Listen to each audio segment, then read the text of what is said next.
વરસતા વરસાદથી બચવા તમે તો છત્રી ઓઢી લીધી, પણ સોસાયટીમાં ભરાયેલા આ પાણીથી કેવી રીતે બચશો? બચવાનો ઉપાય છે વહી જતા વરસાદી પાણીને સીધા જમીનમાં ઉતારીને.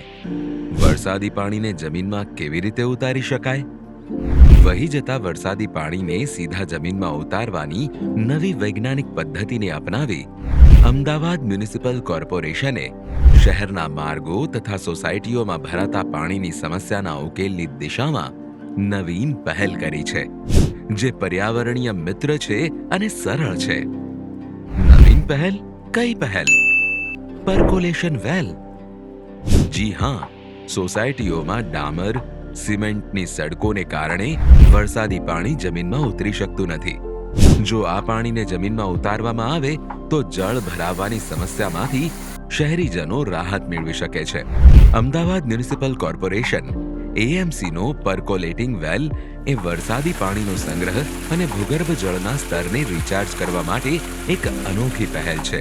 સ્વર્ણિમ જયંતિ મુખ્યમંત્રી શહેરી વિકાસ યોજના અંતર્ગત અમદાવાદ મ્યુનિસિપલ કોર્પોરેશન પર્કોલેશન વેલ બનાવીને રાહત આપે છે. આ રાહત મેળવવા નિયત ફોર્મમાં અરજી કરી જરૂરી દસ્તાવેજો સાથે ઝોનલ ઓફિસમાં રજૂ કરવાનું રહેશે. જરૂરી દસ્તાવેજો જેવા કે 50% રહેણાંકના વેરો ભર્યાની પહોંચ, સોસાયટીનો મંજૂર થયેલ પ્લાન, સોસાયટી દ્વારા કરેલ ઠરાવ, કોમન પ્લોટમાં વેલ બનાવવાનો બાંહેધરી પત્ર. પણ ખર્ચ શું? ખર્ચની ચિંતા પણ ન કરશો.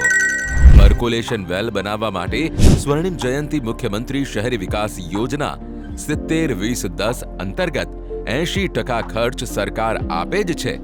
બાકી ખર્ચ ધારાસભ્ય, સ્થાનિક કાઉન્સિલર, CSR ફંડ જેવી ગ્રાન્ટના 20% રકમ ફાળવવામાં આવે છે. ઉપરાંત લોકફાળો તો છે. સોસાયટીઓમાં 120 મીટરના ઊંડાઈવાળા પર્કોલેશન વેલ એએમસી બનાવી આપે છે, જેની પ્રતિ કલાક 8000 લીટર પાણી જમીનમાં ઉતારવાની ક્ષમતા છે. ગ્રાઉન્ડ વોટર કમિશનના પરામર્શ તથા ટેકનિકલ ડિઝાઇન સાથે બનાવવામાં આવતો પર્કોલેશન વેલ તમારી સોસાયટી માટે છત્રી સમાન કામ કરે છે. તમારી છત્રી તમારા હાથમાં છે અને તમારી સોસાયટીની છત્રી તમારી સોસાયટીમાં બનાવેલ પર્કોલેશન વેલ છે. એપ્લિકેશન મ્યુનિસિપાલિટીમાં કરી, જેથી અમને કોર્પોરેટરશ્રીએ મદદ કરી અને અમને 100% બજેટ ફાળ્યું અને આજે અમારું પર્કોલેટિંગ વેલનું કામ પતી ગયું છે.